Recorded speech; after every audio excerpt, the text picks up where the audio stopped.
काश का रहने वाला मेरा नाम है शंकर मेरा नाम. ஆன்மீக அன்பர்கள் அனைவருக்கும் மாதங்கி பாலாஜியின் பணிவான வணக்கங்கள். ஸ்ரீ சங்கர் மகாராஜ் சரித்திரத்துடைய கடைசி காணொளி இது. ஸ்ரீ சங்கர் மகாராஜுடைய சமாதி லீலையை பற்றி போன காணொளியில நம்ம கேட்டு தெரிஞ்சுட்டோம். மகாராஜ் சமாதி அடைந்ததுக்கு அப்புறம் கூட சில நபர்களுக்கு காட்சி கொடுத்து அவர்களை நல்வழிப்படுத்தி அவர்களுக்கு அருள் புரிந்து அவர்களை வழிநடத்தி இருக்கார். அப்படி மகாராஜ் செய்த ஒரு 2 முக்கியமான லீலைகளை நான் இன்னைக்கு உங்களோட பகிர்ந்துக்க போறேன். தான் உடல் அல்ல ஆன்மா என்பதை முழுவதுமாக உணர்ந்து கொண்ட யோகிக்கு இந்த உடல் ஒரு பொருட்டே இல்லை.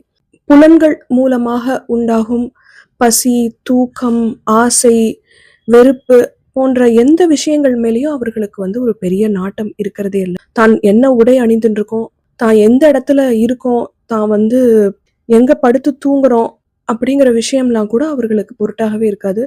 நீம் கரோலி பாபா தான் சாப்பிட்டோமா இல்லையா அப்படிங்கிறது கூட அவருக்கு ஞாபகம் இருக்காதான்.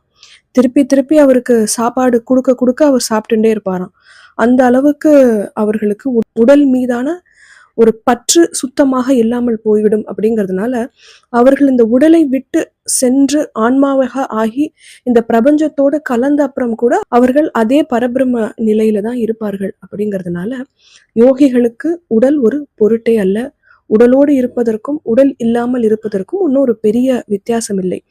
ஆனால் அவர்கள் இந்த குறிப்பிட்ட உடலை விட்டு துறந்து இந்த பிரபஞ்சத்தோட ஐக்கியமானதுக்கு அப்புறமா அவர்கள் நினைத்த உடலை எடுத்துக்கொண்டு மீண்டும் தன்னுடைய பக்தர்களுக்கு அருள் புரிவார்கள். அப்படி ஸ்ரீ சங்கர் மகாராஜ் தன்னுடைய உடலை துறந்து சென்றதுக்கு அப்புறம் மீண்டும் உடல் எடுத்து செய்த ஒரு லீலையை நான் இப்போ உங்களுக்கு சொல்ல போறேன். இந்த நிகழ்ச்சி சங்கர் மகாராஜ் சமாதி ஆனதுக்கு அப்புறமா நடந்த ஒரு முக்கியமான லீலை.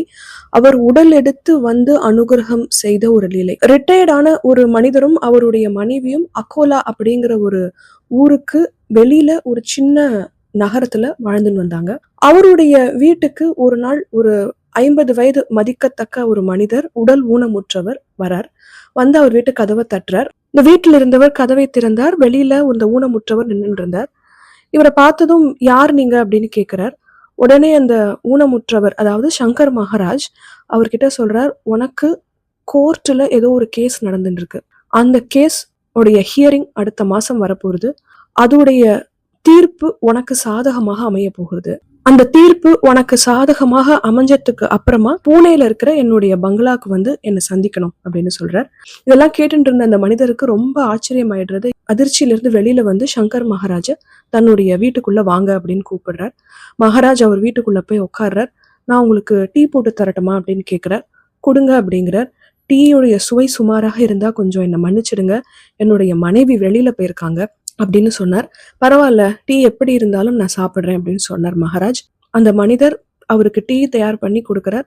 மகாராஜ் அதை ஆனந்தமாக சாப்பிட்டுட்டு அவரை ஆசீர்வாதம் பண்ணிட்டு, இந்த தீர்ப்பு உனக்கு சாதகமாகத்தான் வரும், ஆனா பூனேல இருக்கிற என்னுடைய பங்களாக்கு மட்டும் நீ வராம இருந்துடக்கூடாது. அது என்னுடைய பங்களா பத்மாவதி கோவிலுக்கு பக்கத்துல இருக்கு அப்படின்னு சொல்லிட்டு அவர் கிளம்பிடுறார். 1 மாதம் கழித்து அந்த கேஸுடைய ஹியரிங் கோர்ட்ல வருது. மகாராஜ் சொன்னபடியே தீர்ப்பு அந்த மனிதருக்கு சாதகமாக வருது. அந்த மனிதர் அடைந்த சந்தோஷத்திற்கு அளவே இல்லை. தன்னுடைய வீட்டுக்கு அந்த மனிதர் சொன்னபடியே எல்லாமே நடந்தது அப்படிங்கிற அந்த சந்தோஷத்துல அவர் பூனேக்கு கிளம்பி போறார். பத்மாவதி கோயிலுக்கு அருகில போயிட்டு அந்த பங்களாவை பத்தி அவர் விசாரிக்கிறார். அவர் போய் சேர்ந்த இடம் சங்கர் மகாராஜுடைய சமாதி. அங்க போய் பாக்குறார். அங்க சங்கர் மகாராஜுடைய உருவப்படம் எல்லாம் இருந்தது. அதை பார்த்த உடனே தன்னுடைய வீட்டுக்கு வந்தவர் இவர்தான் அப்படின்னு அடையாளம் கண்டுபிடிச்சு ரொம்ப சந்தோஷப்பட்டு அன்றிலிருந்து அவர் சங்கர் மகாராஜுடைய பரம பக்தராக மாறினார். அடுத்ததாக இந்த குறிப்பிட்ட லீலை மகாராஜ் சமாதி அடைந்து 40 வருடங்கள் கழித்து நடந்த ஒரு அற்புதமான லீலை. மகாராஜ் தன்னுடைய திருவுருவ படம் மூலமாக அருண் கோபிகர் அப்படிங்கிற ஒருத்தரை எப்படி வழி நடத்தினார் அப்படிங்கிறதா இந்த லீலை. 1987 ஆண்டு அருண் கோபிகர் அப்படிங்கிற ஒருத்தர் பாம்பேல ஜெனரேட்டர்கள் தயாரிக்கும் ஒரு கம்பெனில வேலை செஞ்சுட்டு இருந்தார். அருண் கோபிகர் தன்னுடைய கம்பெனில நல்ல உயர் பதவியில இருந்தார். ஒரு கம்பெனிக்கு ஜெனரேட்டர்கள் சப்ளை செய்யறதுக்கான இவர்களுடைய கம்பெனி சார்பாக அருண் கோபிகர் அந்த டெண்டர்ல கலந்துட்டார். ஆனா ஜெனரேட்டர் சப்ளை பண்ற வாய்ப்பு அவர்களுக்கு கை நழுவி போய் அவர்களுடைய போட்டி கம்பெனியான இன்னொரு கம்பெனிக்கு அந்த வாய்ப்பு கிடைச்சது. இவர்கள் நிர்ணயம் பண்ணியிருந்த விலை ரொம்பவும் குறைவு. ஆனாலும் அந்த விலை எப்படி தெரிந்து அந்த இன்னொரு கம்பெனி அந்த டெண்டரை எடுத்தாங்க அப்படிங்கிறது அவருக்கு ரொம்ப ஒரு குழப்பமாகவே இருந்தது. அப்புறம்தான் அவருக்கு தெரிஞ்சது, இவர் கூட வேலை பார்க்குற ஒருத்தர் இவங்க கோட் பண்ணியிருக்கிற அந்த அமௌண்ட்டை போட்டி கம்பெனிக்கு சொல்லி இவர் இந்த மாதிரி பண்ணியிருக்காரு அப்படிங்கிற அந்த விஷயம் தெரிஞ்சதுக்கு அப்புறம் அவருடைய மேல் அதிகாரிகிட்ட போய் அவர் இந்த மாதிரி இந்த கூட வேலை பார்க்குறவர் இப்படி பண்ணிட்டார் அப்படிங்கிற விஷயத்த சொல்றார். ஆனா மேலதிகாரிகள் இவர் கொடுத்த அந்த கம்ப்ளைண்ட்டை ஏத்துக்கவே இல்லை. இது அவருக்கு ஒரு பெரிய மன உளைச்சலாகி இது அவருடைய வேலையில ஒரு பெரிய பாதிப்பை உண்டு பண்ணிது. அதனால அவர் ஒரு வெறுப்புல அவர் என்ன செய்யறது அப்படின்னு தெரியாம அந்த வேலையை விட்டு விலகி வெளியில வந்தார். ஒரு மனம் ரொம்ப ஒரு வெறுத்த நிலையில அன்னைக்கு அவர் அந்த ஊர் எலக்ட்ரிக் ட்ரெயின்ல கிளம்பி வந்துட்டே இருந்தார். பாம்பேல எலக்ட்ரிக் ட்ரெயின் இருக்கும் இல்லையா, அந்த ட்ரெயின்ல கிளம்பி வந்துட்டே இருந்தார். அப்போ அவருக்கு திடீர்னு ஒரு யோசனை பேசாம இந்த ட்ரெயின்ல இருந்து குதிச்சு செத்து போயிடலாமா அப்படின்னு தோணித்து. அப்போ அவர் அந்த ட்ரெயின்ல இருந்து குதிக்க முற்படும் பொழுது அவருடைய கழுத்தை யாரோ பிடிச்சி இறுக்கி உள்ள இழுக்கிற மாதிரி இருந்தது. அப்போ யாரோ கெட்ட கெட்ட வார்த்தைகளால திட்டி தன்னுடைய உயிரை எடுத்துக்கிறதுக்கு யாருக்குமே எந்த உரிமையும் கிடையாது, அந்த உரிமை உனக்கு யாரு கொடுத்தா அப்படின்னு கெட்ட கெட்ட வார்த்தையால யாரோ திட்டுற மாதிரி இருந்தது. அதனால நான் எடுத்த அந்த முடிவை அவர் கைவிட்டுட்டு வீட்டுக்கு போய் சேர்ற. வீட்டுக்கு போனதுக்கு அப்புறம் கூட அவருக்கு அந்த தற்கொலை எண்ணம் அதிகமாக இருந்தது. திட்டு வார்த்தைகள் அவர் காதிலேயே ஒழிச்சுட்டு இருந்ததுனால அவர் தற்கொலைக்கான முயற்சி செய்யல. இந்த நிகழ்வுகள்லாம் நடந்து கொஞ்ச நாளைக்கு அப்புறம் அவர் சபனீஸ் அப்படின்னு அவருடைய ஓவிய நண்பரை அவர் சந்திக்கிறார். அவருடைய ஓவியங்கள் எல்லாம் ஒரு ஃபைல்ல அவர் போட்டு வச்சிருக்கார். அது எல்லாத்தையும் இவர்கிட்ட காமிச்சுட்டே வர்றார். அப்போ ஒரு படத்துல அவர் சங்கர் மகாராஜா வரைஞ்சிருக்கார். அந்த ஓவியத்தை பார்த்த உடனே இவருக்கு என்னவோ பண்ணிட்டு, யார் இவர் அப்படின்னு சொல்லிட்டு அந்த சபனீஸ் கிட்ட கேட்கிறார். அவர் சொல்றார், இவர் பேரு சங்கர் மகாராஜ் அப்படின்னு சொல்லிட்டு அந்த ஓவியத்தை எடுத்து இவர்கிட்ட கொடுக்குறார். அருண் கோபிகர் அந்த படத்தை வாங்கி உடனே அதை ஃப்ரேம் பண்ணி அவரோட வீட்டு சவத்துல மாட்டி வைக்கிறார். அந்த ஓவியத்தை அவர் பார்க்கும் போதெல்லாம் அவர் அந்த ஓவியம் தன்னோட பேசுற மாதிரி அவருக்கு ஒரு உணர்வு உண்டாச்சு. அந்த ஓவியத்திலிருந்து சங்கர் மகாராஜ் என்னென்னலாம் விஷயங்கள் இவருக்கு சொன்னாரோ அது அப்படியே அவர் செஞ்சுட்டே வர வர அவருடைய வாழ்க்கை வேறு மாதிரியாக மாறித்து. அவர் ஒரு குறிப்பிட்ட கம்பெனிக்கு அப்ளிகேஷன் போடும்படி சொன்னார்.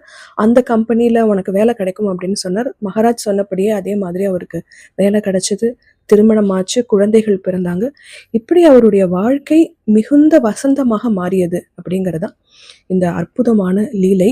அதாவது இதுல நான் சொல்ல வர விஷயம் என்னன்னா, மகாராஜ் உடலோடு வந்துதான் ஒருத்தருக்கு அருள் புரியணும் அப்படிங்கிறது இல்ல, நம்ம வீட்டுல வச்சிருக்கிற படம் மூலமாக கூட மகாராஜ் நமக்கு ஞானத்தை போதிக்க முடியும், நம்மை வழிநடத்த முடியும் அப்படிங்கறதுதான் இந்த குறிப்பிட்ட லீலையிலிருந்து நாம புரிஞ்சுக்க வேண்டிய விஷயம். இந்த நிகழ்வுகளோட ஸ்ரீ சங்கர் மகாராஜுடைய சரித்திரம் நிறைவடைந்தது. இதுவரை தொடர்ந்து இந்த சரித்திரத்தை காணொளியாக கேட்டு ரசித்து எனக்கு பேராதரவு அளித்த அனைவருக்கும் என் கோடானு கோடி நன்றிகளை தெரிவித்துக் கொள்கிறேன். உங்களுடைய உந்துதல் இல்லை அப்படின்னா நான் கண்டிப்பாக இந்த காணொளி முயற்சியை செய்திருக்கவே மாட்டேன். உங்களுடைய பேராதரவுக்கு சிரம் தாழ்த்தி என்னுடைய நன்றிகளை தெரிவித்துக் கொள்கிறேன். இதுவரை நான் காணொளியாக பேசிய அனைத்தும் மாதம் சாய் மகாராஜ் குருவை தேடி அப்படிங்கிற மாத இதழ் மூலமாக ஒவ்வொரு அத்தியாயமாக வெளிவந்து கொண்டிருக்கிறது. உங்களுக்கு அந்த புத்தகம் வேண்டும் அப்படின்னா நீங்கள் எனக்கு கமெண்ட் பண்ணுங்கள், நான் அதுக்கான டீட்டெயில்ஸ் உங்களுக்கு கொடுக்குறேன்.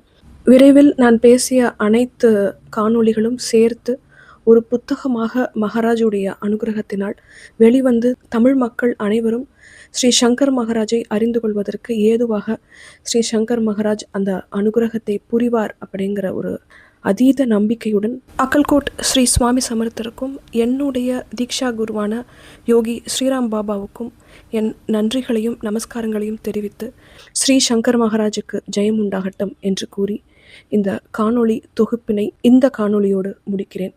நன்றி, வணக்கம்.